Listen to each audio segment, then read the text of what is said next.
President Muhammadu Buhari appoints new Director General for the Department of State Service, DSS. President Buhari directs Ministries of Education and Foreign Affairs to ensure no Nigerian student is stranded while studying abroad.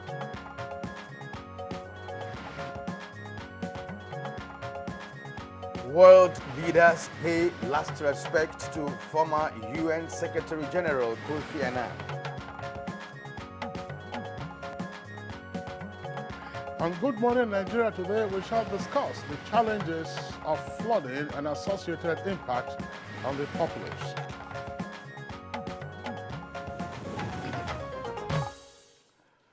Flood has continued to wreak havoc in different parts of the country, claiming lives, destroying farmlands, and rendering many Nigerians in affected areas homeless.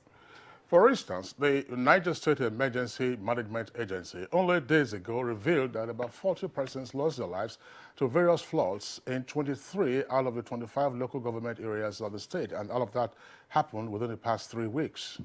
Yes, Kinsley, you know, the story is not different further north of the country. Adamawa, precisely as the Adamawa State Emergency Management Agency also alerted the public that flood has killed 10 persons and displaced scores of others following the recent heavy rainfall recorded in this state. Well, Kirian, we understand that hundreds of domestic animals, mostly cattle, were also lost to the floods in Adamawa and down south in the country. Edo State has not been spared from the rampaging floods and the devastating effects as some riverine communities in Esako Central Local Government area of the state, such as Anegbete, Udaba, Osemegbe, and Ofukpo, to mention a few, have been submerged as the River Niger tributary has overflowed its banks following torrential rainfall. And Kinsley, we're beginning to hear some communities that are never on the news in the past, but now coming up because of this flood. Well, indeed, the Southeast equally has its share of the flood challenge in the country, as people in some communities in Nkanu East local government area of Enugu State reportedly now live in fear of possible flooding from heavy rainfall. Now, as the saying goes, water naturally finds its course, and the scenarios that we have sketched above certainly are not new. Recall, for instance, the tragedy of 2012, when temporary jobs were created for persons in the Lokoja area who used canoes and other parties to ferry passengers across the flooded parts of the Abuja-Lokoja highway. All right, Kinsley, you know, despite the casualties already recorded this year, is there any plan to evacuate Nigerians from flood-prone areas to avert further loss of lives and property? How prepared are the national and state emergency management agencies to mitigate the effects of flood disasters? What is the impact of town planning or misplanning in the spate of flood challenges in Nigeria? Now, very pertinent questions indeed, Kirian. Now, one may also ask, what is the disposition of the citizens living on the waterways to appeals by the authorities for them to relocate, especially with reports of the upsurge of the River Benue and the impending release of excess water from the Lagdo Dam in Cameroon? Well, these are some of the questions we shall seek to provide answers to from our guests in our conversation segment this morning on Good Morning Nigeria. My name is Kingsley Osadolo, and I welcome you to the program, reaching you as always live on the network service of Africa's largest television network, that's the Nigerian Television Authority.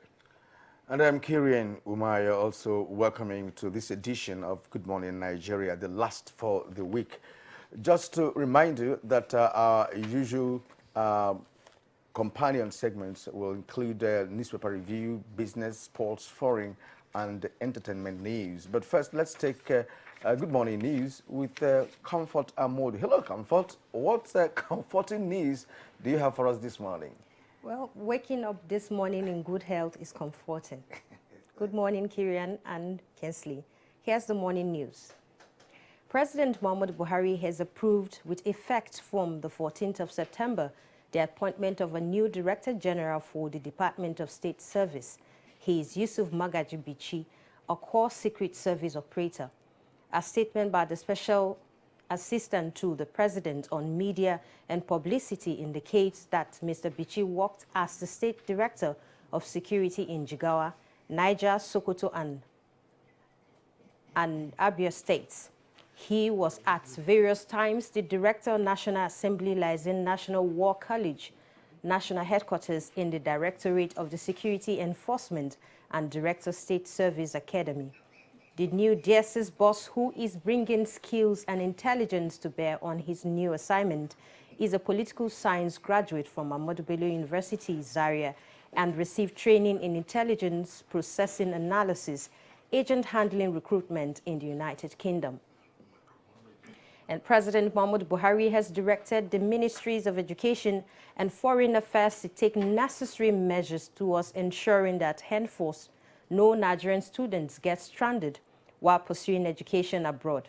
The president gave the directive while exchanging views with the new High Commissioner of Malaysia to Nigeria, Gloria Peter-Tiwit. President Buhari urged the two ministries to resolve all lingering problems and difficulties encountered by Nigerian students, not only in Malaysia, but other countries. And Governor Aminu Bello Masari of Katsina State has expressed appreciation to a group of young professionals under the auspices of Nigerian Consolidation Ambassadors Network for significantly contributing to the re-election bid of President Muhammadu Buhari by purchasing nomination form for him. Speaking to newsmen after an audience with the president, the governor said the gesture by the group clearly indicates the level of appreciation for President Buhari's leadership and the desire by the nation's majority for the Change Nigerian project to be consolidated. The people of Kaduna are more than happy, ready and prepared to support President Muhammadu Buhari. They supported him since when he came out in 2003, and they have been consistent up to the elections of 2015. It was evident, and they are still consistent. Even last month's election has proved that APC was able to win overwhelmingly over the nearest opponent. So it's a clear testimony that the people of Kaduna are 100% behind President Muhammadu Buhari. And you know, in 2015, he got almost 1.5 million votes from Katsina State. So we expect by 2019, we'll be able to give him additional 1 million, making it nothing less than 2.5 million, inshallah. The federal government is working towards strengthening the capacity of leaders, especially the religious leaders, to advocate and influence the joining of hands with government in setting the country firmly on the path of prosperity and progress. Vice President Yemi Oshibajo at a Religious Leaders Consultative Forum on harnessing demographic dividend for sustainable development in Nigeria, the role of Muslim of collective responsibility for building a better future for Nigeria. Ladies and gentlemen, as religious leaders, you play very vital roles in the social, cultural, and economic lives of the people. You shape attitudes, opinions, and behaviors of large numbers of our people. And there is no real progress or transformation that can happen in any society, and our society in particular, without your participation, without your involvement, and without your endorsement. The world on Thursday paid a glowing tribute to former Secretary General of the United Nations, Kofi Annan, as his remains were laid to rest in Accra, Ghana. President Muhammadu Buhari was represented by the Minister of Foreign Affairs, Geoffrey Onyema, as he led Nigerians' delegation to the funeral service. Kofi Annan's first wife was Nigerian, and Mr. President has written to the family and to the President of Ghana and expressing how proud and grateful we were for all he achieved as a son of Africa and of course as a son of Ghana, and that he's achieved, well, not just for Africa, but really for the world. In our time, Kofi Annan could bring people together, put them at ease, and unite them towards a common goal for our common humanity. And with barely 9 days to the Osun governorship election, the Nigerian police force and other security agencies are collaborating with a view to stem out incidents of vote buying and other forms of criminalities during and after the election. The collaboration is to review progress against deployment of personnel to develop and collectively agree on deliverables and those responsible for them to enhance security management. Of this election that we conducted, to our mind and assessment, there has been some improvement. We're not there yet, but something is happening, and we intend to demonstrate proper capability, ability, transparency in the coming election in Osun. We know we are ready, but this is one of those processes we have to go through where we have all the stakeholders to come together so we can be speaking in one voice. The inducement of voters by any form of material, either money or otherwise, is an offense. Policing, security, all of that focuses around intelligence. That's the most important strategy that any security service needs to use. Vice President Yemi Osinbajo has commended Nigerians' youth for their desire to contribute to nation building in their various constituencies through active involvement in politics, while calling on them to make needed sacrifices to ensure the ideals they want to see in the country are realized. The Vice President said this during a meeting with young aspirants under the All Progressives Congress, APC, at the Presidential Villa, Abuja. Politics is evolving, and you need to bring in a lot of young people on board because, of course, you know that the youth are the future of the country.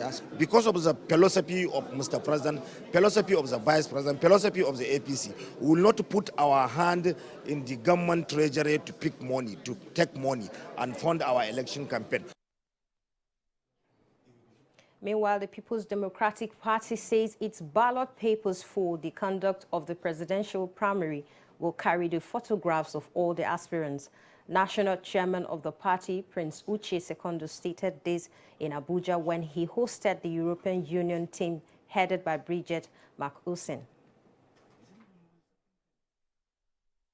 Jointly work together to strengthen also the process, the electoral process, the democratic institutions. And that's the news highlight for now. Good morning, Nigeria. We'll continue shortly with Kieran and Kinsley after this break. Do have a lovely day. All right, it's still Good Morning Nigeria, and we are live on the network service of the Nigerian Television Authority. Now it's time for us to take some business stories with the African Development Bank approving a policy on non-sovereign operations. Now this is aimed at accelerating inclusive development through increased private sector funding. Let's have the details now with our correspondent, Joy Uzo. Welcome to Business News. The African Development Bank has approved its policy on non-sovereign operations. Under the framework, the bank, through its private sector lending windows, will provide financing or investment without sovereign guarantees to private and public entities that meet specific eligibility requirements on non-concessional terms. The approval comes at a critical time when the bank is seeking to accelerate inclusive and sustainable economic growth through more private sector funding. Meanwhile, as the country intensifies efforts at diversifying our economy, given the discovery of crude oil by some countries in commercial quantities, stakeholders in the creative industry are of the opinion that they are not only one of the most rapidly growing economy of the world, but highly transformative in terms of income generation and job creation. The Director General, National Film and Video Censor Board, Adebayo Thomas, says with the creative industry rated third in terms of GDP contribution, with 34 cinemas in Nigeria realizing over 4 billion naira in 2017, the sector has the capacity of becoming the major export earner for the country. And if only cinemas could generate 4.4 billion and above last year, we have not started counting the films, the CDs and co, and other sectors that is associated with the DVDs. So the multiplier effect of what we are talking is so huge that we have to look at it. That means we'll be looking at 6 to 7 point something billion Nigerian money that has been generated within the film industry alone. So we're very close to agriculture, and we're making it. And with the reforms coming, a lot of things are starting happening. And to the energy market, international oil benchmark extended its gains midweek as the Organization of Petroleum Exporting Countries in its monthly oil market report for September disclosed that crude oil production from Nigeria rose to 1.71 million barrels per day in August from 1.53 million barrels recorded previously. Meanwhile, the International Energy Agency warned that oil prices could break out above $80 a barrel unless other producers act to offset deepening supply losses in Iran and Venezuela. Iranian crude exports are falling significantly before U.S. sanctions even took effect, the IEA said in its monthly report. While the agency warned that there is a risk to the 2019 outlook for demand from challenges in emerging markets such as currency depreciation and trade disputes, it kept forecasts for consumption unchanged. Now to stocks. Trading on the floor of the Nigerian Stock Exchange continued its bearish sentiment as the oil share index depreciated by 0.84% to close at 32,022.23 basis points, valued at 3.7 billion naira with market capitalization at 11 trillion naira. Skybank, Unity Bank and Transcorp led the gainers stable, while WAPCO, Corn Oil and Cement Company of Northern Nigeria led the losers stable. Guarantee, Zenith and Skybanks were the most traded equities with a volume of 28 million, 25 million and 18 million, valued at 929 million naira, 514 million naira and 11 million naira. The stock market report concludes business news at this time. Many thanks for watching. I'm Joy Uzo. And thank you, Joy, for that business package. Newspaper review is next.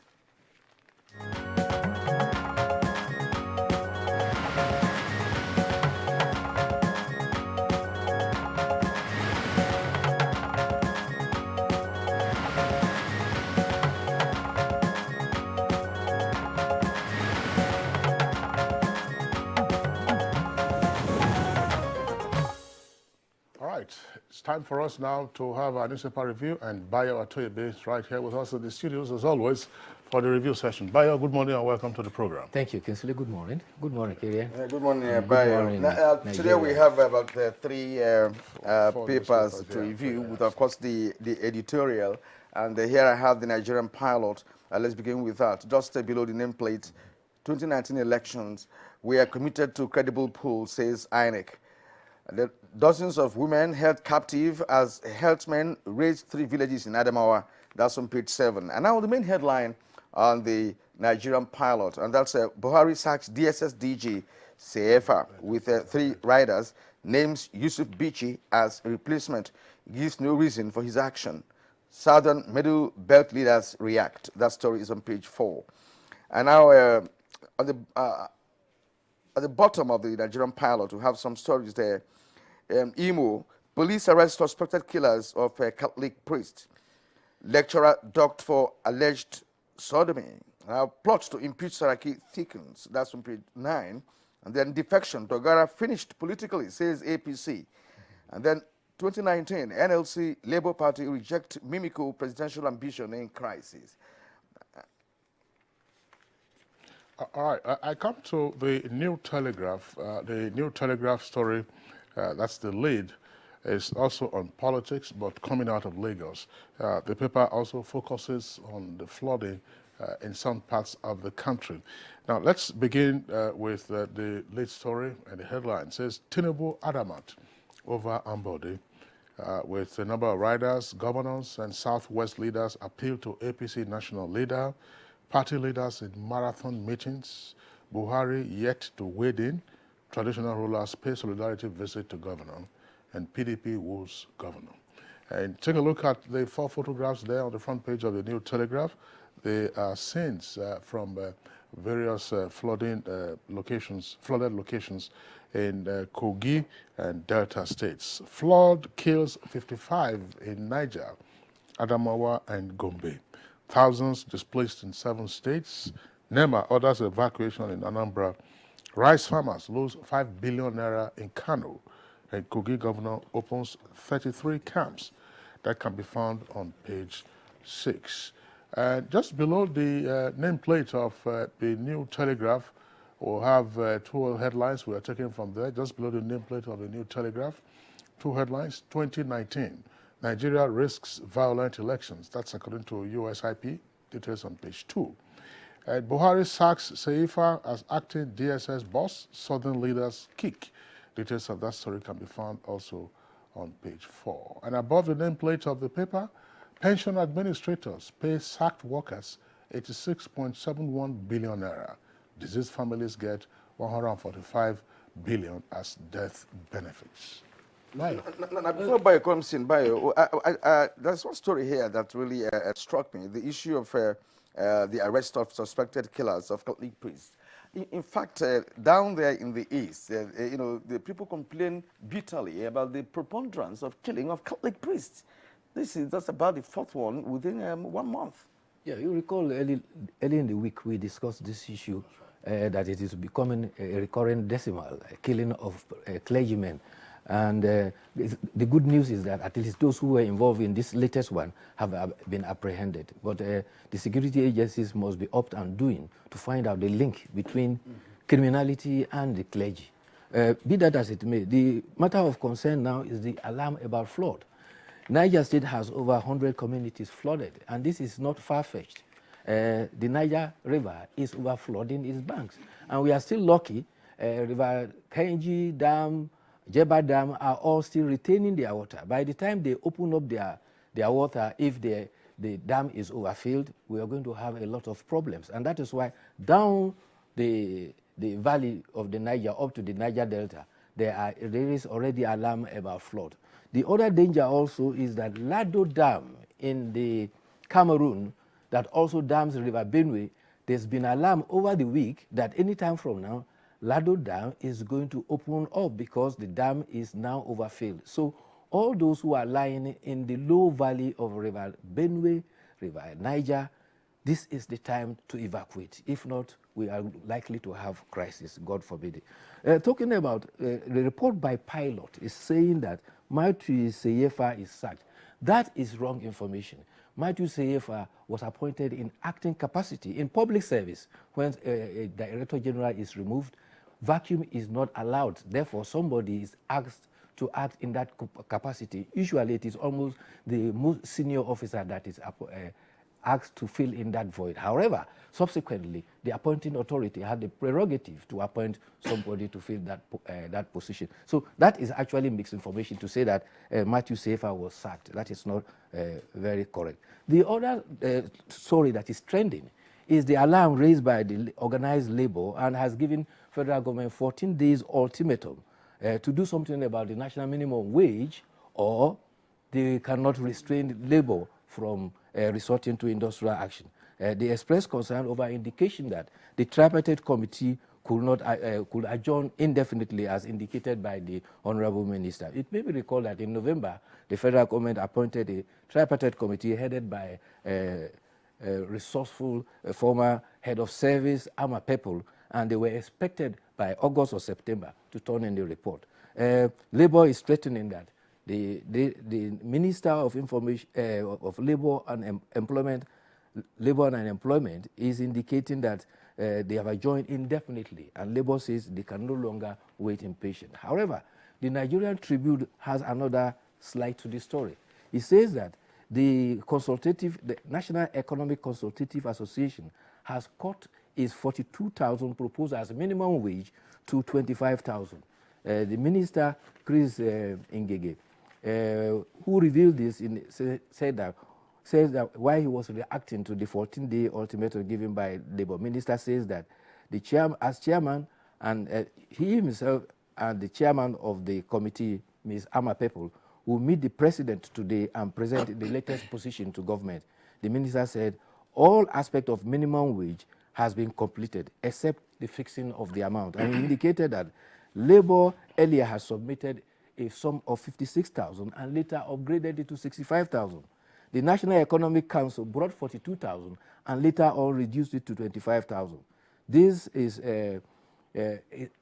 what is being awaited now is the consolidated economic situation. In other words, the federal government will now have to consult with state government before they will now negotiate and agree. Minister of Labor is saying that Labor is blackmailing him by declaring that, giving a 14 days ultimatum to go on strike. So the minimum wage is a big contention.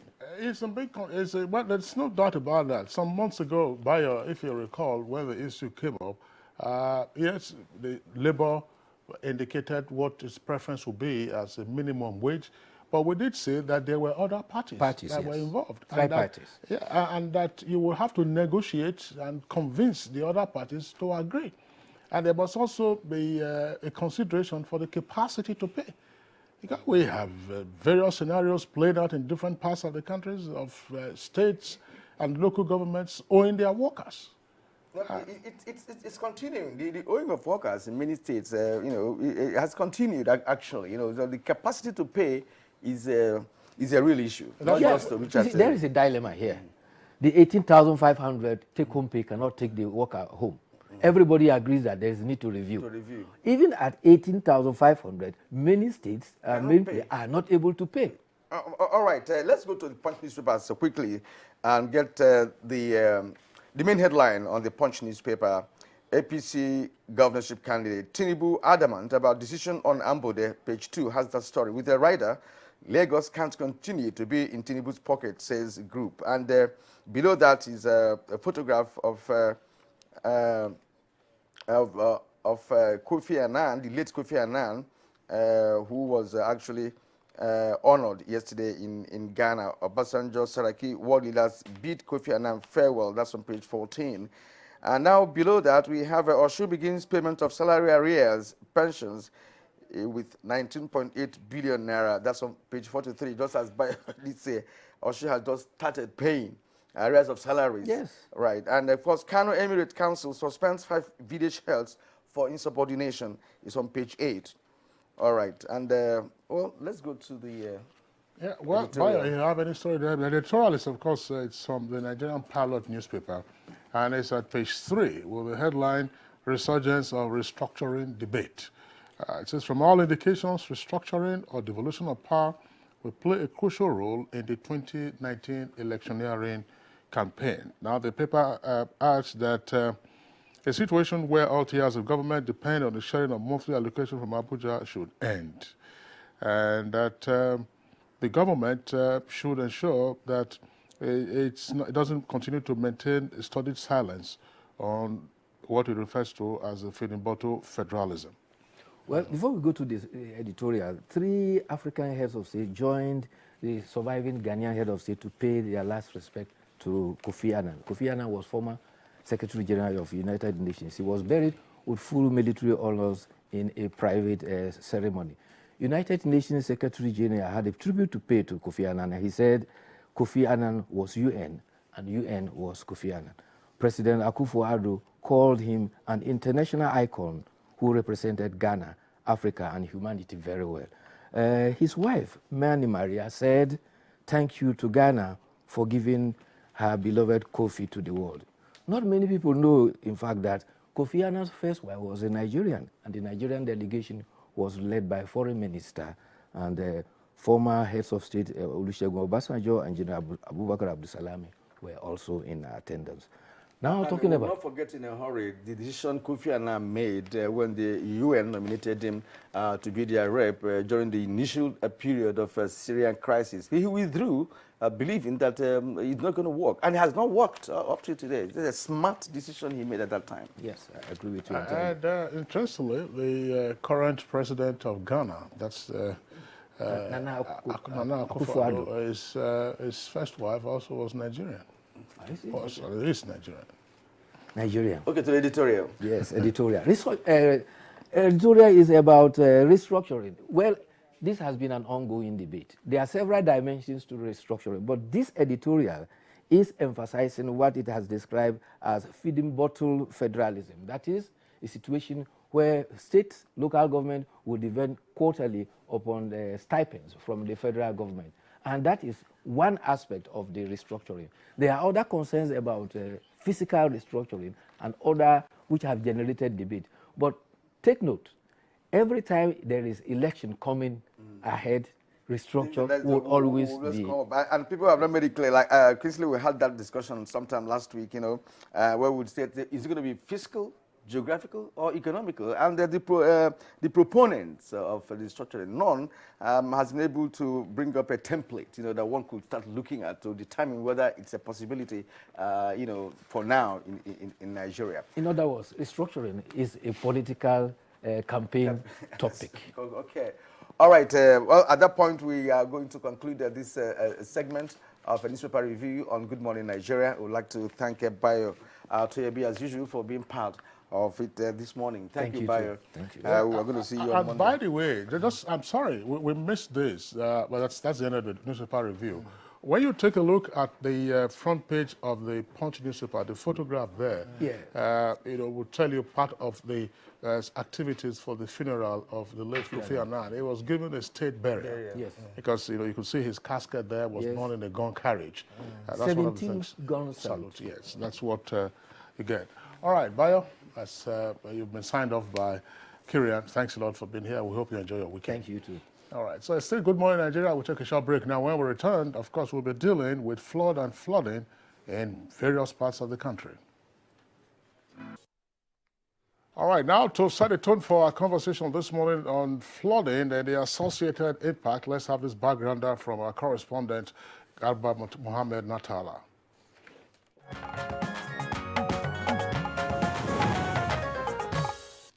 The challenge of flooding is not new in the country, but has continued to persist year after year as people ignore the dangers of building on waterways and blockage of drainages, which hampers the natural flow of rainwater. In the past weeks, reports of heavy downpour in some parts of the country indicate that many lives have been lost, hundreds of families rendered homeless, and property worth millions of naira destroyed, mostly in communities on floodplains.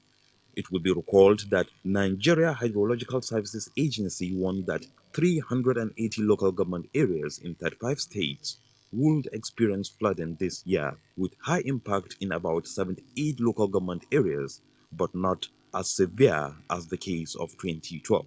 Also, the Nigeria Meteorological Agency urged 11 state governments to take proactive measures against imminent flooding.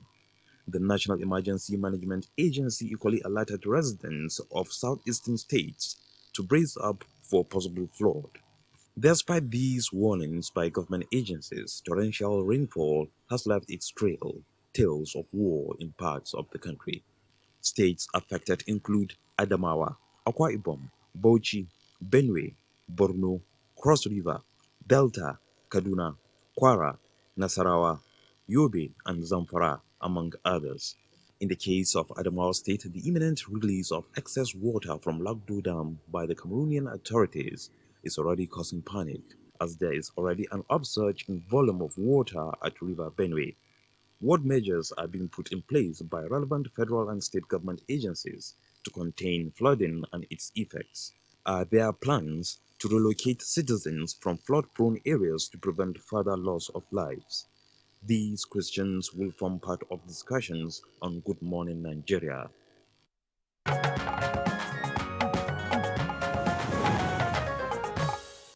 All right, thank you very much, Garba Natala, for that background. Now we have guests with us here in the studios as well as at other remote locations. Let's first welcome at this time the Acting Director, Relief and Rehabilitation of the National Emergency Management Agency, NEMA, Mr. Kayode Fagbemi.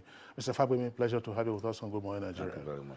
Okay, and also here with us in the studios is Engineer Clement Nze.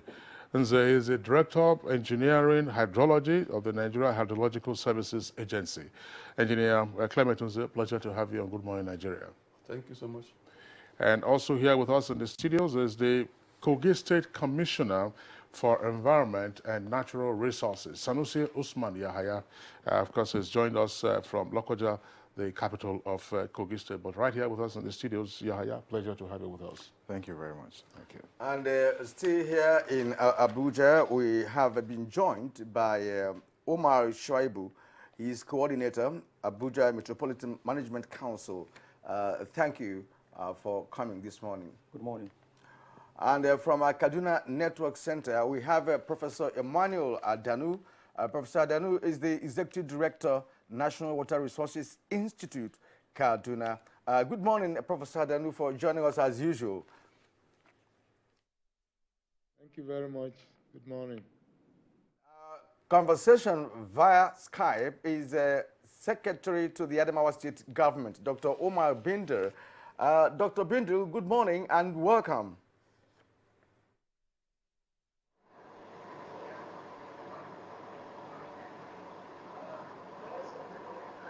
From here, can you hear me?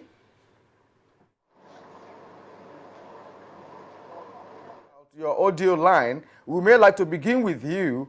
Of course, there's an alert for Adamawa with respect to flood that may actually engulf some parts of the state. Let's begin with you by asking you to tell us what the situation is at the moment in Adamawa State.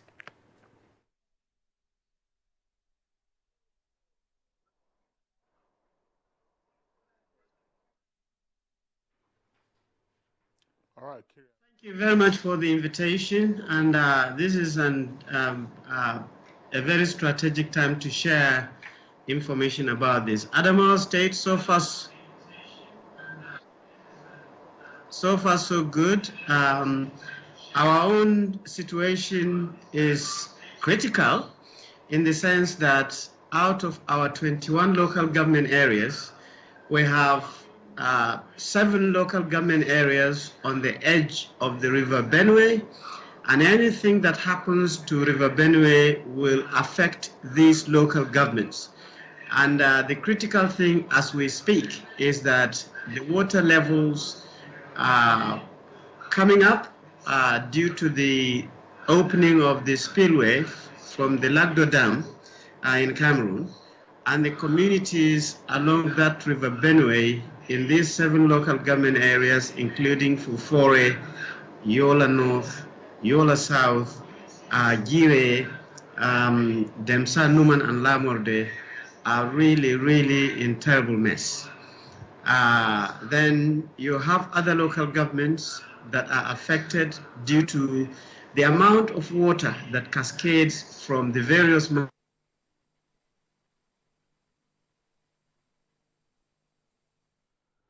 Well, it appears that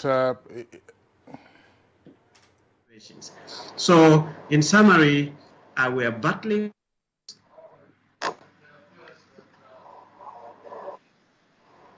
Hello? Yeah. So the government is battling very heavily on humanitarian levels. We're doing our best to make sure that people are evacuated, information is transmitted to people.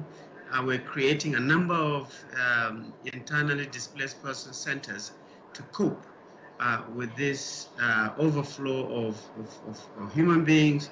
And even if the water cascades, as it is happening, or the water levels go down in some villages, the availability of potable water and the potential for explosion for health issues is very heavy. So we're literally in the hands of begging every system mercy. We're doing our best. The humanitarian agencies are doing their best, but certainly solutions to this must be taken very critically, politically, technically, morally, and economically, to make sure that we have a lasting solution to these literally annual disasters that we face every year. Well, thank you very much, Dr. Omar Bendre, although we had some challenges with your Skype connection. Let's go over now to our Kaduna Network Center, where we are introduced Professor Emmanuel Adano, who is the CEO of the Water Institute, also based in Kaduna. Professor Adano, of course, we had you when we were discussing the flood disaster that occurred some weeks ago in Katsina. That's following the rainfall and flooding in Jibia area and elsewhere in the state, with some fatalities. But since then, we have seen more flooding in other parts of the country, and the fatalities have also increased. What is your reading of the flooding situation in the country at the moment? Thank you very much. It is, I would say it's as usual. After the NIMED prediction and the NISA's flood outlook, they told us that about 35 of the 36 states in the country will be flooded. The only one that was not predicted to have flooding was Katsina. But incidentally, the first we had was Katsina and Ogun State.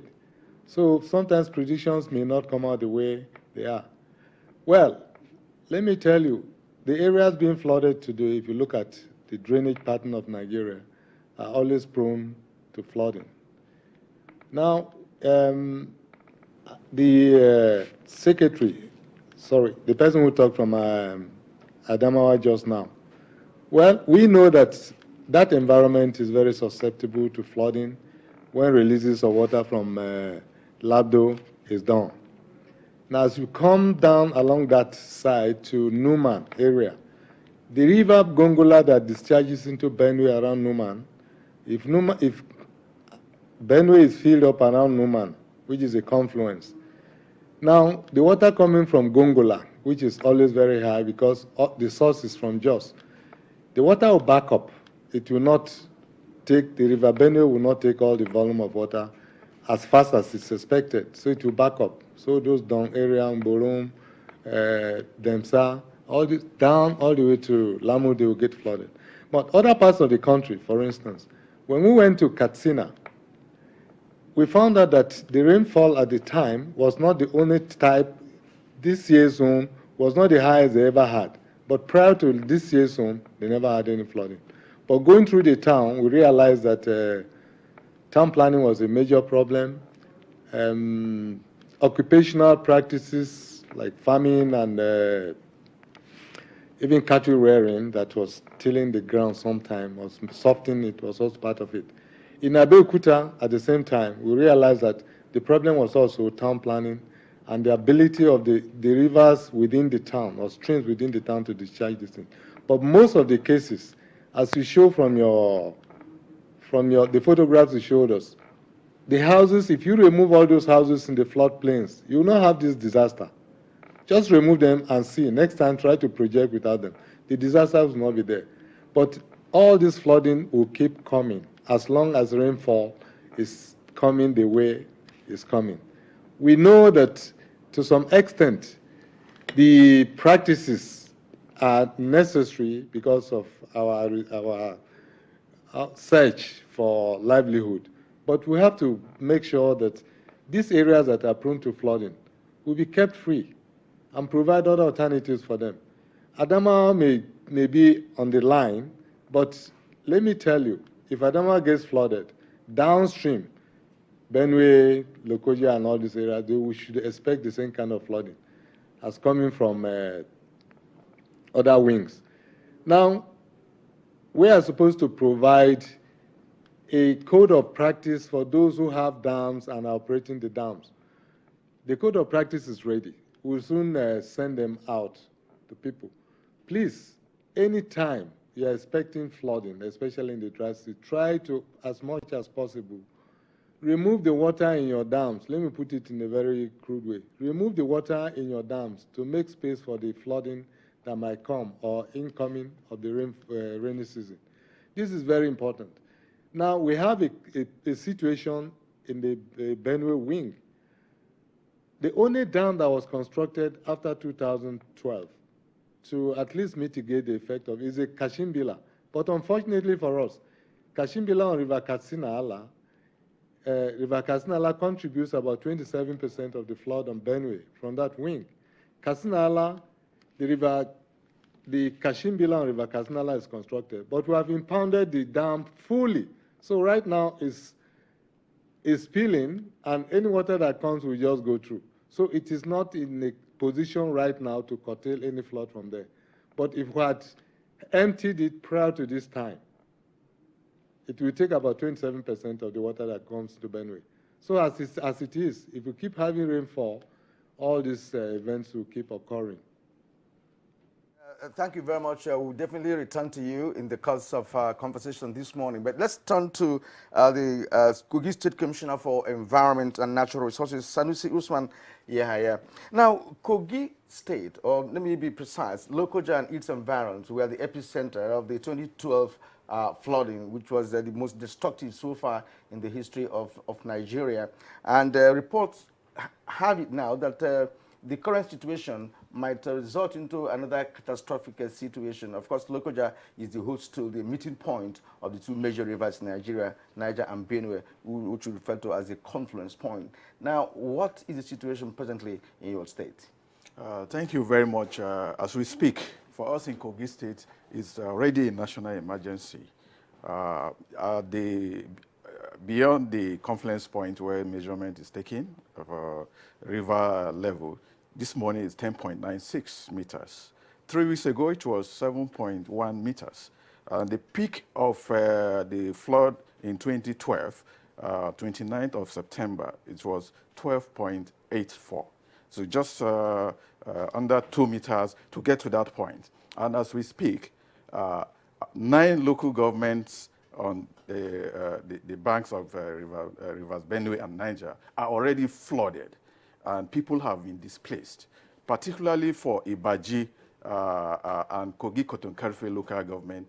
If you get to Kotonkarfe, another part of that local government now, it's water everywhere. Both farmlands, rice fields have been submerged. People have been displaced. A lot of them have been relocated to camps. If you go to Ibaji, you don't even have, high ground. And the whole place, Ibaji being the food basket of Kogi State, is submerged, and it's a national catastrophe, and which we want the federal government to immediately step in. We appreciate the fact that the federal government has sent in a team, that is already in Kogi State, and we're working with them. But I can tell you that we in Kogi State are telling the federal government, the whole country, that this is a national emergency, and we're doing our best, and we want the federal government to step in to support us immediately. Don't forget that we understand that from NISA, the Lagdo Dam is there to spill water. And we are already at 10.96 meters today.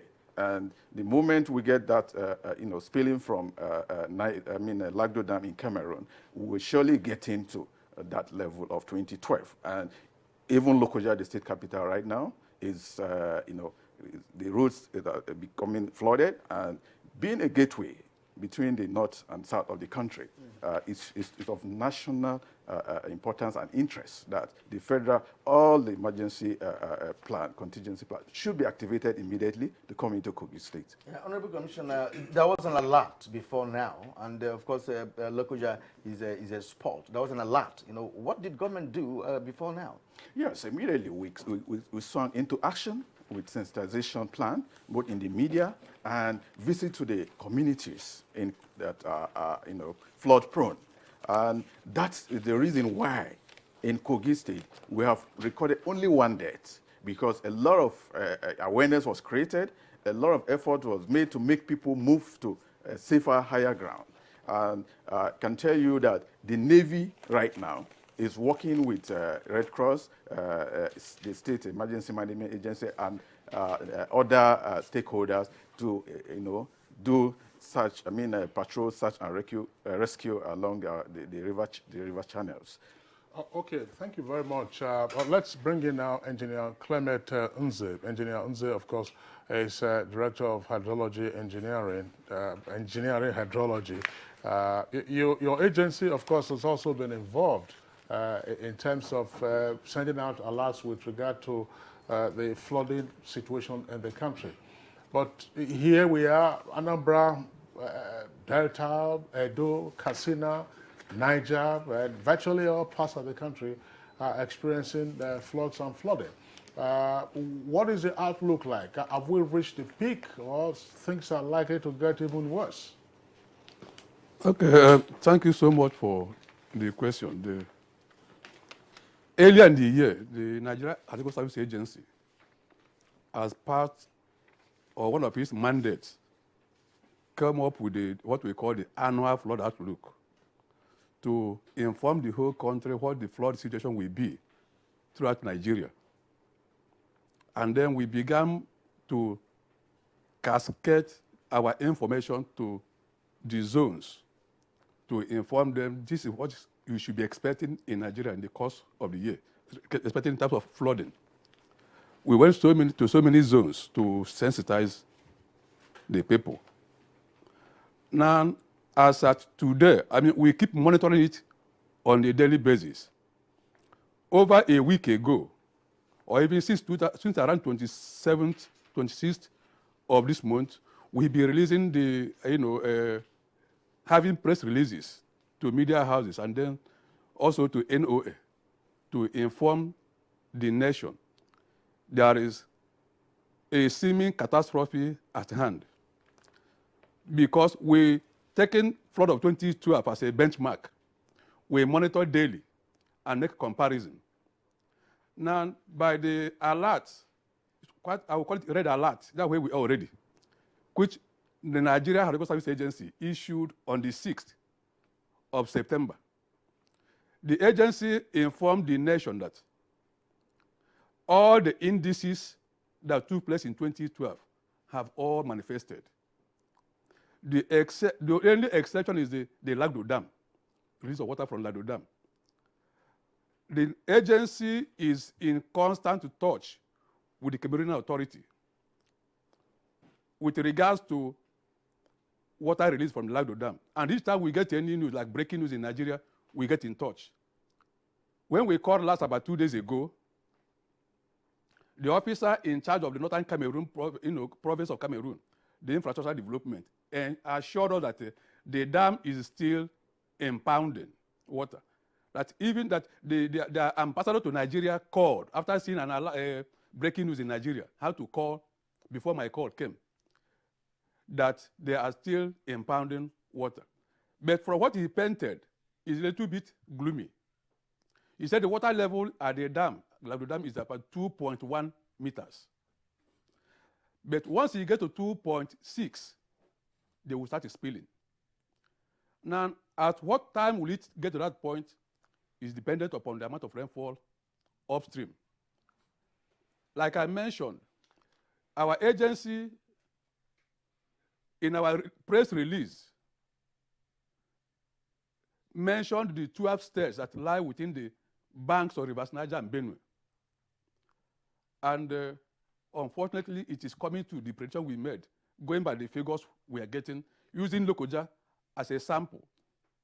Like as of today, the level of water downstream the confluence in Lokoja is about 1.09 meters, higher than what it was the same 14th of September 2012. 1.09 meters higher than the figure of 14th of September 2012. So you can begin to visualize what the picture is in case Cameroon releases water. All right, sir. Thank you very much indeed. I'm sorry. There are other locations. Anambra, for instance. I mean, people will be wondering why Anambra would appear also to be impacted. We know Edo has a tributary of the River Niger around the Agenibodo area and so on and so forth. But Anambra has also come under flooding, as it were. Yes, Anambra State is Niger. Is inside the river in Niger. Well, of course, I know the river on the area. Yes. Other than the and the other rivers and for instance, just like the Professor Danu mentioned about I think River Gongola. By the time River Niger is overwhelmed at Onitsha, somewhere Idemili River will flow back as it has been Omambala River too. Kirian, you are from Enugu. Just you are talking about. I'm from the southeast of Nigeria because I know the area he's talking about. Yes. And why is the first Anambra is what we're trying to get at. Because we have other rivers. Yes. Omambala River is there. The one he mentioned shortly is there. River Niger is the Idemili River. And they all have the kind of connectivity. Right. So when one overflows, it's to get to the rest of them. It goes back. All right. Thank you very much indeed. Well, the important thing here is to ensure that Nigerians know the very day Lagdo Dam, water in the Lagdo Dam will be released so that people will be prepared for it. All right, now let's turn to the emergency personnel that we have here. We have the Acting Director of Relief and the Rehabilitation National Emergency Management Agency, Kayode Fabemi. Now, okay, yes, NEMA's read aloud to the military. Is it for lack of requisite response strategy or for reinforcement? Of course, you listened to the Commissioner for Environment from Kogi State, who said already that there's an emergency situation in Kogi State. Yeah, thank you very much. For your information and information of Nigeria, the military is part of the strategic response to disaster in Nigeria.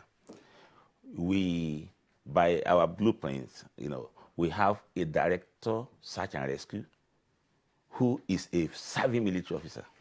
So the present person is an air commander. So what we do is that he allows liaising with the defense headquarters.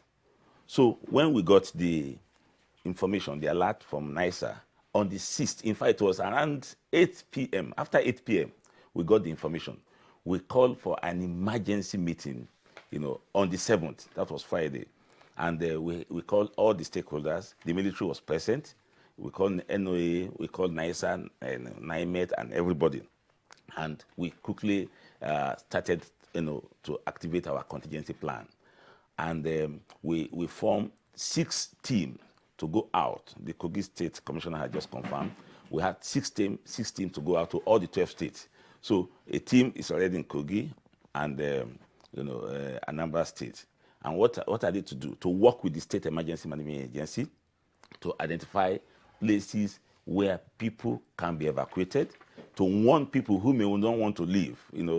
So many people did not want to leave initially, but when they saw people from the headquarters, from NEMA, they quickly went. And we are working with the military, as you said. The military, the Navy, we have a naval base in Lokoja. They are ready to help us, the Air Force. We have what we call disaster response unit in the military. So all of them now have been, put on the red alert to be activated immediately to support disaster management. Because we know that the military has a lot of assets that can be used. It's all over the world, you can see that of Hurricane Florence and all that, So we have put them on an alert, and it's part of our preparedness to ensure that they are activated and used immediately. And what then happened in Niger? Okay, Niger State. The Niger State is critical because they have the 3 major dams. They have the Kanji Dam, Jeba Dam, and Shiroro Dam. Okay, so we sent also, but because many of them, as I said, are fishermen, and they on the floodplain, and the sensitization and awareness campaign was there early enough, but they are thinking, oh, it may not come. There's something we call early warning, the human aspect of early warning. You give an early warning and it didn't come, and so when you hear the early warning again, you are reluctant in moving out. That's exactly what happened in Niger State. The SEMA themselves, the State Emergency Management, have been working with us and having jingles, but some now have been moved. By when our team got there, they have camps now. They have camps already, and many have been evacuated. They are already there. Yeah, but they said there were at least 20-something persons who lost their lives. How come they were not rescued, or they couldn't be rescued? Rescuing people is dependent on where they are, because these people are very close to the bank of the river, and so maybe the flood comes in the night. You are not even able to call in a rescue operation. That's what may have happened. You remember also in Gibea, about 50 people died. In Abeokuta, a few people died and all that. So these are some of the things that happened. That's why we say people should evacuate. And we are glad that they have listened now. They are now leaving their property, and some carry. If you see the situation in Kogi State, for instance, some of the photos we saw this morning, they are all moving away. They have refused in the past 1 week or 2 weeks to go, but now they are seeing the reality. Yeah, they are moving. All right, thank you. Omar Shoibu is the coordinator of Abuja Metropolitan Management Council. What's your take in all of this? Abuja sometimes is flooded. since this year, we have witnessed some flooding in Abuja, and I guess maybe perhaps 1 or 2 persons lost their lives or something. So lead us into this. What is the situation in Abuja metropolis? Well, the situation in Abuja metropolis is such that initially in the FCT, when we are planning where people should live, we take into cognizance 100 years flood regime. All these streams in Abuja, we made this calculation.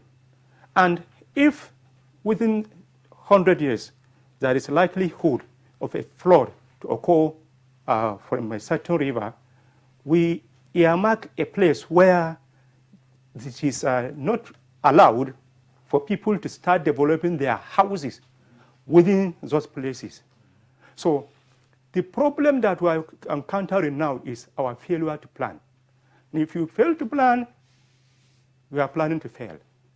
So most of the rivers within the city center, as you can see, we don't have flooding within the city where there are adequate planning, but it is where there are they are not yet planned. Sorry, Mr. Shaibu, I'm not cutting you short, please. You know, Area 8, Area 3, Gwarimpa, these are places you see flooded when rain falls. I don't know what Yes, what I'm saying is that you don't have loss of lives, because where there is flooding, we make sure that people do not develop in those areas. So you have loss of lives are places outside the city where they are not planned. That just yesterday we visited a community, somewhere down, we call it Kogi community, where people develop on floodplains. You can't develop on floodplains. Our problem is people are not respecting our regulations. When you say do not develop here, do not develop there, they will think that you are trying to make things difficult for them, not knowing that we are trying to save their lives. If we respect our plan, all these things will not have happened. Not only on rivers, we have drainages in the city. Whatever is happening now, not only on the rivers where you have rivers, but the torrential rainfall, we know it is going to occur. And you know we have the phenomenon of global warming. If floods occur previously for just within 10 years, now it has been reducing. Take an example what happened in River Niger, Alalokoja area, 2012. It has not happened before. From 2012 to now, it's just a matter of 6 years. And it is now happening now. So the phenomenon of global warming is one that is escalating all these things. If it has been occurring 50 years before, it is between 40 years, 30 years, and now within 5, 6 years. So the most important thing, let's plan and know where we are going to build our houses. If we do not know that, we're talking of evacuation. If people are not living there, there's no need of saying you are evacuating people. The most important thing, people's lives. I'm wondering, Omar Shaibu, you are a town planner, and looking at what is happening in some parts of the country, the impression is created that these are disasters that are virtually man-made on account of the lack of respect for town planning laws. Town planners have an association, I believe. How is it that town planners appear not to be sufficiently vocal enough in warning about these disasters, and therefore the need to enforce planning regulations in whatever part of the country, urban or rural, to avert these disasters that have now become almost yearly? The problem is not that we are not talking. Like in Abuja, on several occasions, you see that we put up editorials and TV information, people should not do this, should not do that. But it takes the people themselves to respect and be abiding by whatever you tell them not to do. It takes two things. Yes, we have the authority regulating and the people that are respecting the regulations. If the authority are talking, they are regulating, people are not respecting, there will be a problem. So it is the people that should respect whatever law that is placed. And they should respect whatever regulation that say, do not do this and do not do that. Okay, thank you, thank you. We'll come back to you. Let's go over now to Adamawa. That's where we have Omar Biendo, the secretary to the government of that state. Omar Biendo, I hope you can hear me clearly. Now, what are the plans in place to relocate people who are in flood-prone areas? As you have heard from Mr. Nze, excess water from Lado Dam is yet to be released. And where that happens, Adamawa may have its own share of it. So what plans does the government have to relocate people now that it has not happened?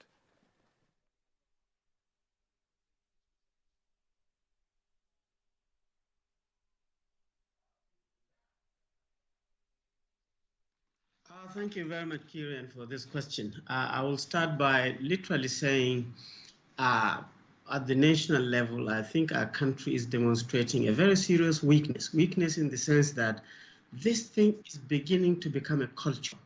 Every year, at every time, despite all these institutions and the knowledge that we claim we have, it will happen. People who live in these areas know that it will happen.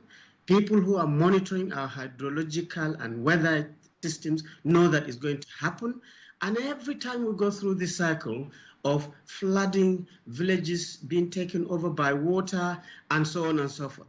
And we never ever see the opportunity in this particular weakness. If you look at all the flood water, it's very brownish and darkish and brackish. This is an indication that water that is coming into these areas is full of nutrients, is full of sedimentation that could be an advantage to agriculture. But in our country, you never hear of canals. You never hear of lakes that are created to enhance agriculture. You never hear of flat land that is sort of literally structured with physical infrastructure in terms of hydrology to make sure that grasses are growing for herdsmen, and so on and so forth. It's always this river over flooded, and communities near the river is overtaken, and then we scream and cry, and then it all goes round and round and round again. So for in Adamawa State, yes, we're part of it. Our number one problem is that when you look at all the NIMET and all the hydrological services, as the director said, they report on the basis of their observations in Lokoja. By the time you see the rises of water in Lokoja, Adamawa is already flooded, and we're already in emergency. That means the observation, the transmission of information system is faulty as far as we are concerned. And we're left with, on the platform of 4 strategies where you need to do immediate things, you need to have short-term things, you need to have medium-term things, and you need to have long-term things. Immediately, basically, we are just left with humanitarian. We're evacuating people. We run immediately. We see rain or water of the River Benue sort of like getting off the edges. We now very, very quickly, we have a very efficient Commissioner of Information and Information System, at least by talking and telling people. We are probably the only state that has the names, telephone numbers of every single traditional leader at every level. And we communicate with these people to say, look, if you want to run for your life and bits of your property, you better start now. And a lot of people respond by escaping before the water takes off. But on the short-term things, we are now enacting laws, just like the FCT the director said. Our planners are now trying to identify in all the local governments that are heavily prone to these areas to be able to set up laws. When laws are there and you are not arresting people or implementing these laws, it has no effect. And I hope in the future, when you ask me this question, I can be able to tell you that in addition to rescuing so many people have also been arrested because of their irresponsibility to go and build their houses, to go and put their farms on areas that are considered dangerous. This is literally suicide. On the medium-term thing, the federal government must be very serious with the Cameroon system. Lagdo Dam cannot continue opening their spillways to flood everywhere, every single year. We cannot set up a policy of just communicating with Cameroon. The responsibility is that this government must review the agreements when this dam was established. It seems if you go through the agreement, everything is an advantage to Nigeria. They have their dam, they probably are generating electricity, they have a lot of water to one or two things, but it is always Nigeria that when the spillways are open, are facing with disaster. So we need to bring this on the table, whether it's ECOWAS or some kind of international or just bilateral. We need to review this to make sure that something more concrete protects the Nigerians. On the long term, River Benue has to be dredged, because literally this is just basic common sense. All the sedimentation are characteristics of Nigerian rivers and waterways, that they carry logs of wood and boulders and soil and everything. As they move, they slow down and they deposit this. The riverbed of River Benue has gone so up that literally the riverbed and the areas where people are living are at the same level, and water will find its own level. And therefore, when just a little bit of water, the whole thing will spread and even catch up with the land, places that you never thought. So dredging is very, very seriously an agenda that has to be done. Yes, the agency that is to do with NIWA is concentrating of digging up and dredging rivers for transportation, but we have to think of, it's literally a river is like a bucket. If it is deep, it will contain more water. If it is shallow, if you put a lot of water, it will spill. And therefore, there has to be a national agenda. The hydrological agency must also behave like a real knowledge institution, not just like a humanitarian institution. It's not just about information. It's about strategizing. Where do you need canals? Where do we need to move water to enhance our agriculture? Where do you need to move water to create artificial or inland lakes so that we are treating the water, feeding people with potable water and using it for agriculture? These are some of the medium to long-term things. However, finally, in Adama, we're doing our very best. The government and the governor is doing very, very well in time to reach out to the communities, take people out. We are now more or less used to the creation of internally displaced person centers, having experienced from the insurgency effect. So there's no other way than you close some schools, or if they're on holiday, you move people there temporarily. You work with NEMA and ATSEMA to get food and so on and so forth. And you just continue tackling these temporary and short-term things. But the solution is the medium to long-term things. Federal government has its own responsibility, and it must take it religiously, renegotiate this agreement with Cameroon, dredge the River Benue, and then get the institution. I mean, how can you have nearly 200 universities in Nigeria and there are no people to manage water, killing people and destroying it? We have to reposition ourselves to make sure that we take advantage that these flooding waters present. That's my opinion. Thank you very much, Dr. Umar Bindrin, Secretary to the Adamawa State Government. We'll still pause you in the meantime, and indeed the other guests, you'll raise some points. We'll give Professor Adanu and Engineer Clement the opportunity of responding to the propositions that you have made, but that will be after this short break. Now you are still watching Good Morning Nigeria on the network service of the NTA, and our topic remains the flood and the flooding across the nation. Now let's return to Professor Adanu. Professor Adanu, you listened to Dr. Umar Bindrin, the Secretary to the government of Adamawa State, and he did raise some pertinent issues, some of which include the issue of dredging to create more space for water in our rivers. Another is that of creating artificial lake, that could also be useful for agriculture. What's your take on that? Thank you very much. Before I respond to that, I want to thank NTA for constantly bringing this thing to the knowledge of Nigerians every year. Now, a lot of people come with ideas, a lot of people come also with their experiences, and then we put them together.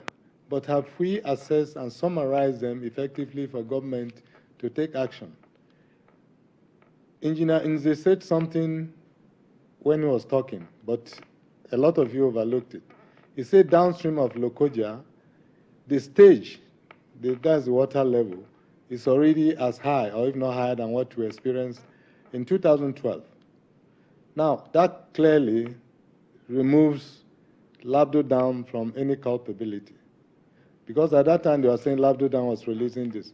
Now, we should think about the internally generated water resources within our segments in Nigeria. The Anambra Imo area there, with other rivers there, having their sources from around the Udi Plateau and all this, have a lot of water that can flood the environment if rainfall is very high. So we should know that. We have the same thing in other areas. Adamawa, flooding is there now, and they are telling us Labdo has not already filled up. They are still impounding. They have not released water. But they were experiencing flooding. Because we have other areas that generate high level of water, highly resourceful watersheds that provide water internally in Nigeria to cause flooding if rainfall is very consistent. So we should look at that too. Now, the Secretary to Government of Adamawa was very passionate about what he was saying, and it's true. Now, have we benefited from flooding? Do we look at flood as a positive action, natural event? We haven't looked at it that way. Now, Labdo Dam, he is talking of maybe an MOU, an agreement between Nigeria and Cameroon on Labdo Dam. We have a riparian law that provides for such actions and also events that may happen to downstream riparian states in a system, a river system. Now, when Labdo was going to be constructed, Nigeria at the same time was to construct the Adasin Hausa in Adamawa.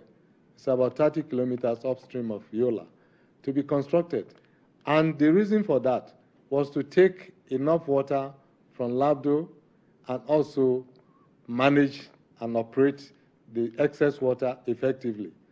The intention at the time was to also have navigation all the way down to the Niger Delta. And in doing that, what was intended to do is to make sure that the River Benue Valley is properly restructured and trained such that navigational actions can take place all the way down.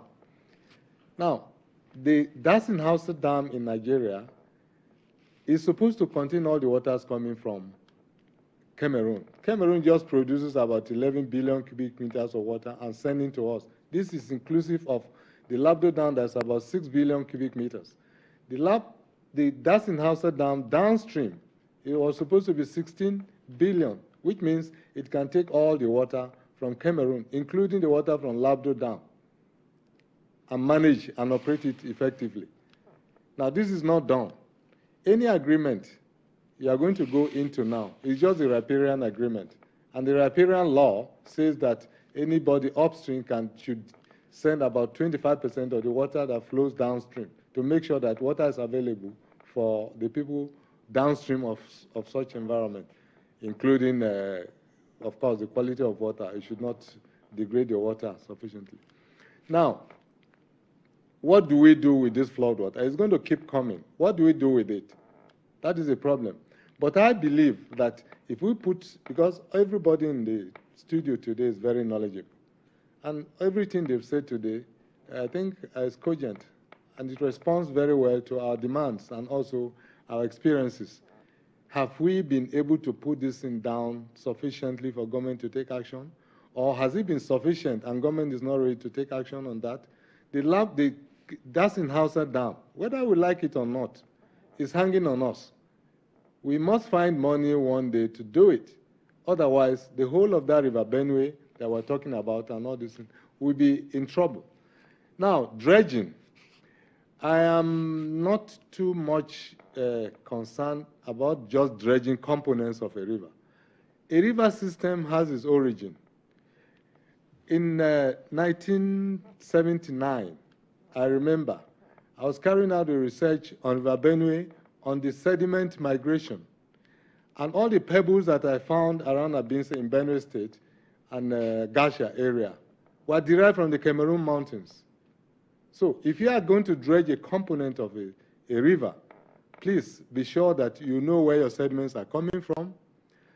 Where you have dredged, if it's just a segment, you should be able to prevent that segment from accepting sediments coming from upstream.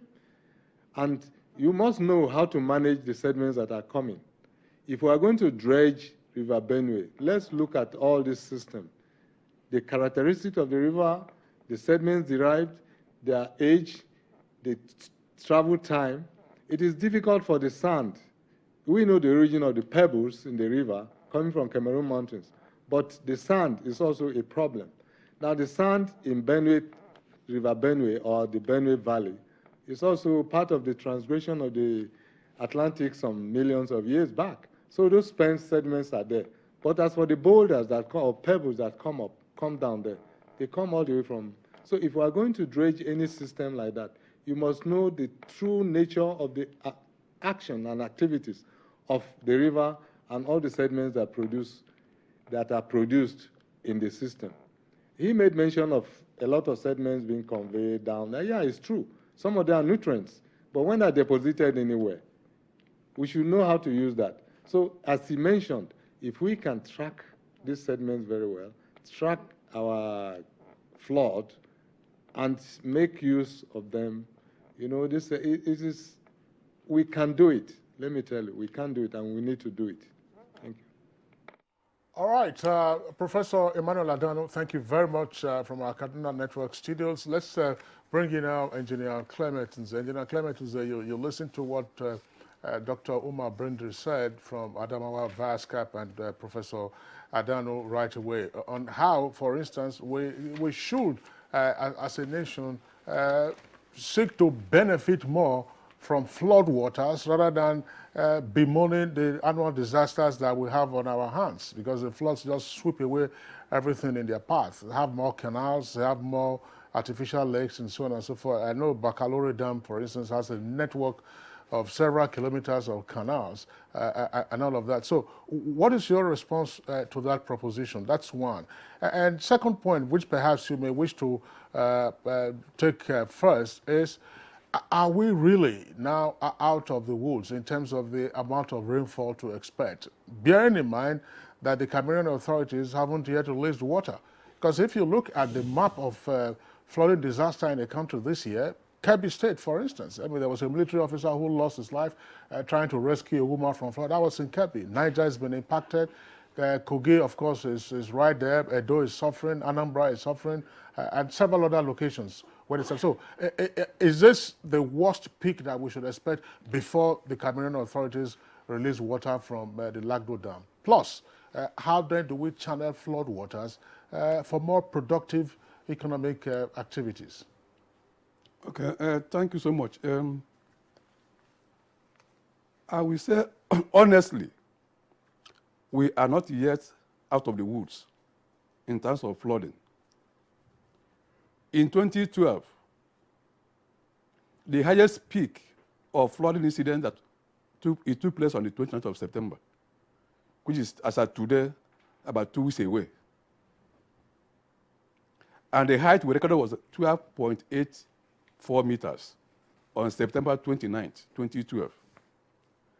And then going by the NIMET's prediction, seasonal prediction for 2018, they said that the earliest cessation date of rainfall in Sokoto and Katsina is 20th of September, plus or minus 5 days. And then in the southern part, that the earliest time the rainfall will cease, the southern coastlines, will be December. With this picture in mind, and also going by what happened in 2012, we can deduce that we cannot yet say, Uhuru, that we are away from the flooding season. So this calls for caution. That's why we, in our NISAS release, periodic release, we say that every other indices have been manifested. That is for that. Therefore, we keep saying that the states that are that are contiguous to River Niger and Benue should still be watchful. And then, going back to the SSG's comment, we monitor the entire country, not only Lokoja. We have our monitoring stations. A lot of them are in Adamawa and Taraba states. We have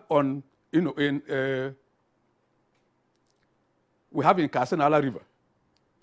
We have in Donga. We have in Gasol. Most of these places are within Adamawa and Taraba states. We have one in Uroboki. Uroboki is the first measuring point.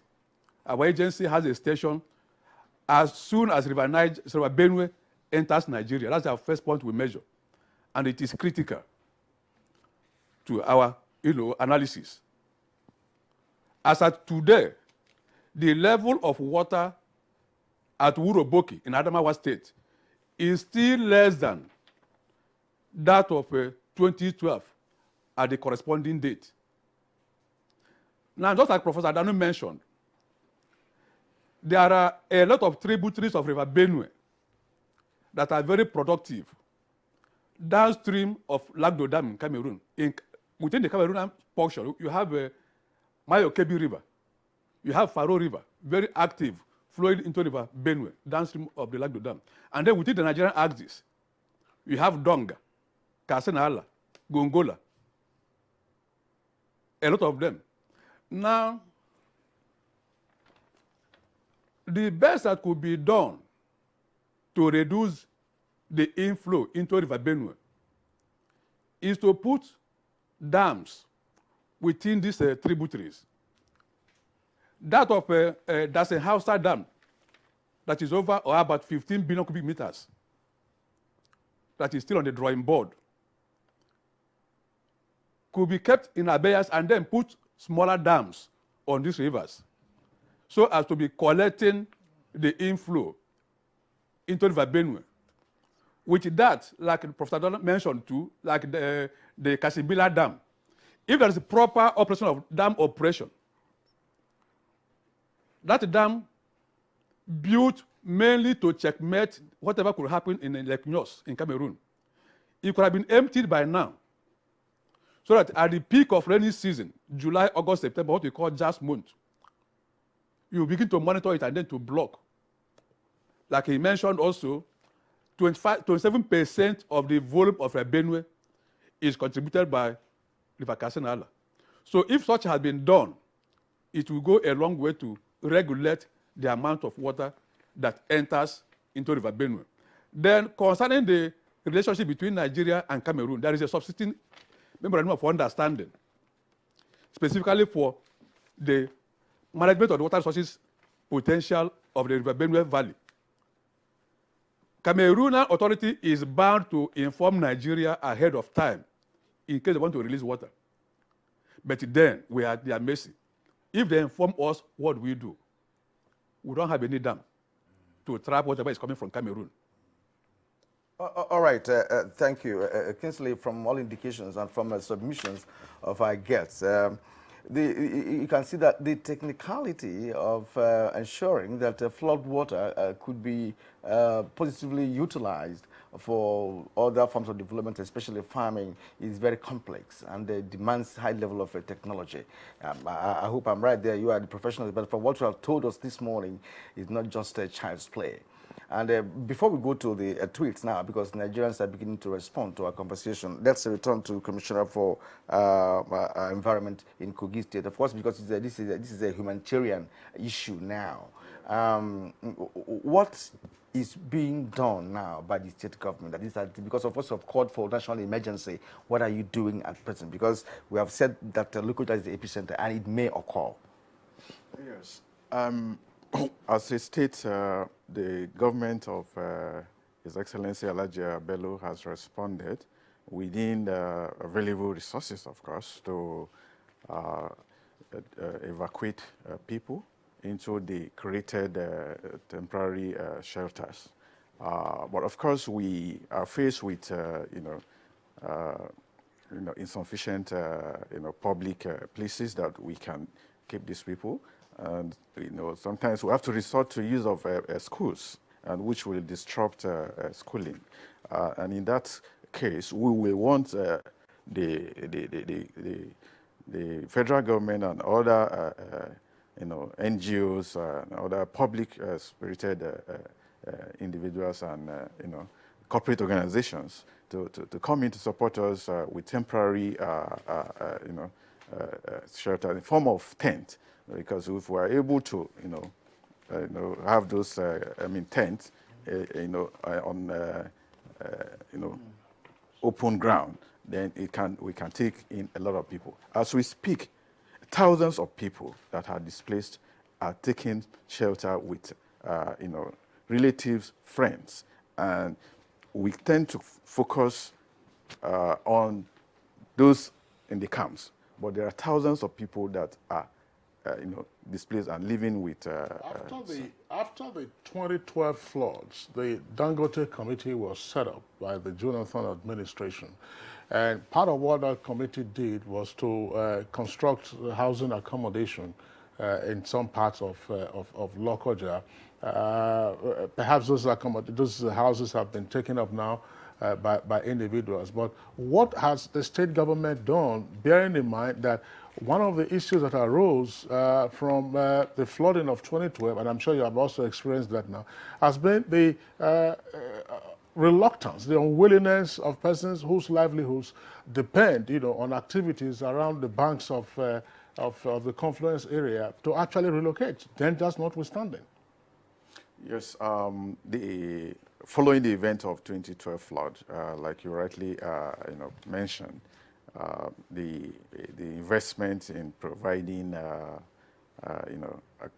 accommodation to relocate people on the floodplain or around the riverbanks was done, and that's why in Lokoja in particular we have the flood estate, and right there we equally have the IDP hostel that has been it's being constructed, because it's almost 50%, but it's yet to be completed.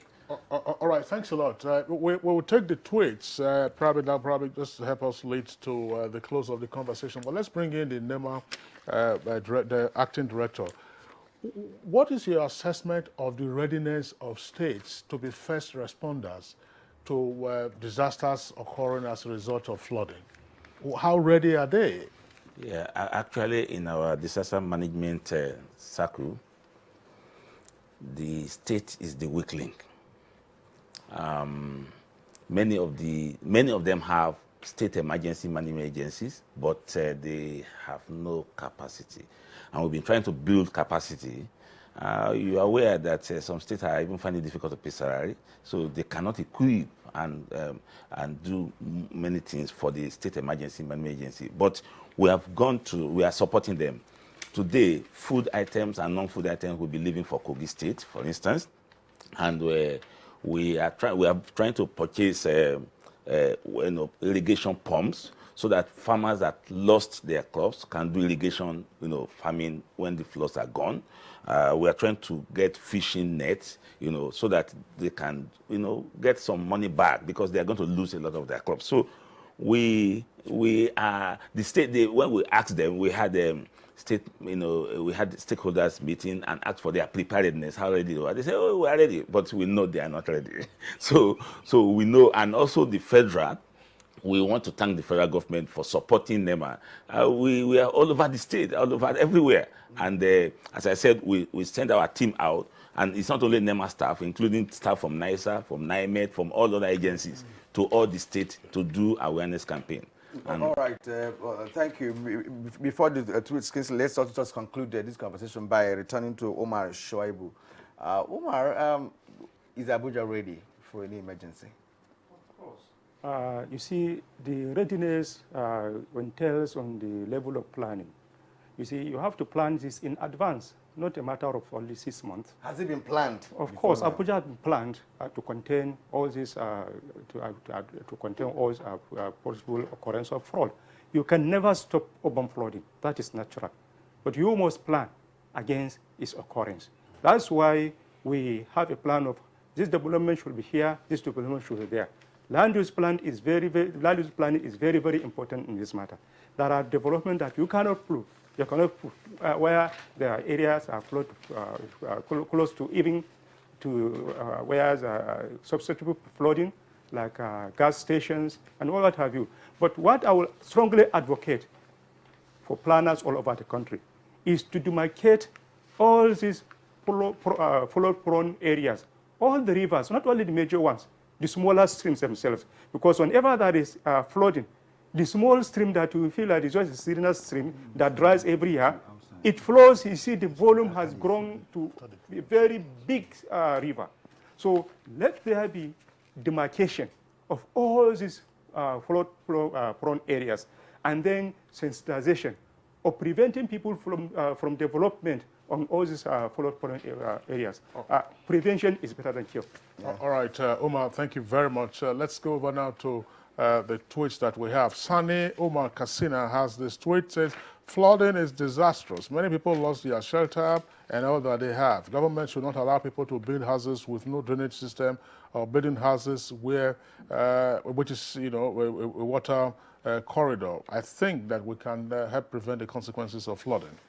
Now, Ike Anyako says the menace of flood in Nigeria is very unfortunate. More worrisome is that billions of naira have been channeled to address flood by both federal government and foreign donor agencies, all to no avail. Most of these funds, unfortunately, end up in private pockets without any job done. That's by Ike Anyako there. And then that's another one from Mike Anyako. He says, Anambra is one of the worst hit by erosion. Now, we need to appreciate the havoc erosion had rendered communities, the communities, state of hopelessness, destruction of homes and farmlands.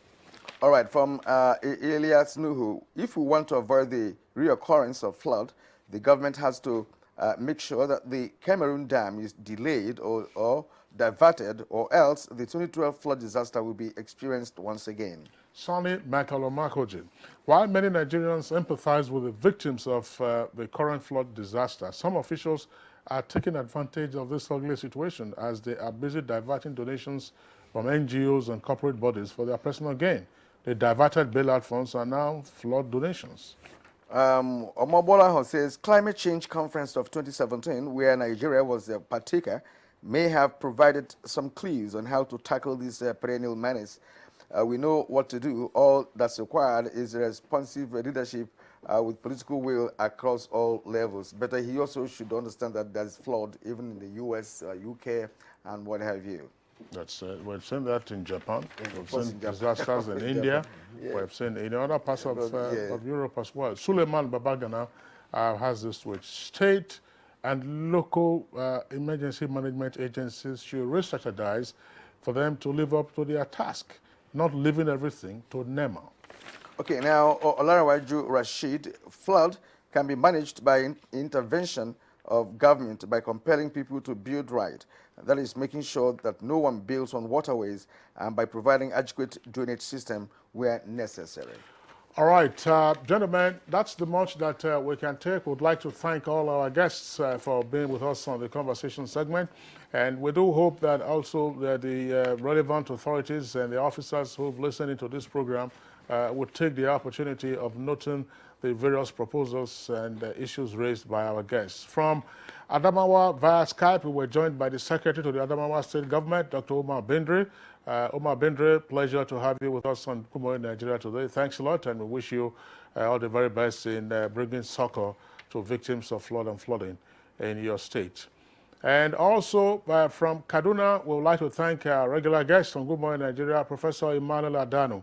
Professor Adano, thanks a lot. One point you raised, though, which we didn't have enough time to drill down into, namely how the managers of the various dams ought to release water ahead of heavy rainfall so that you know, the dams are better able to impound water in the course of the raining season. But always we appreciate your insights. Professor Adano from Kaduna.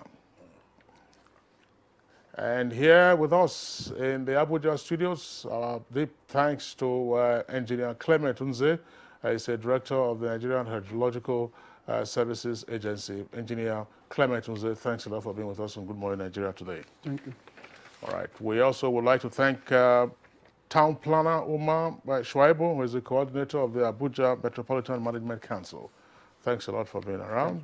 And also our appreciation to the commissioner from Kogi State is in charge of environment and natural resources, Sanusi Usman Yahaya.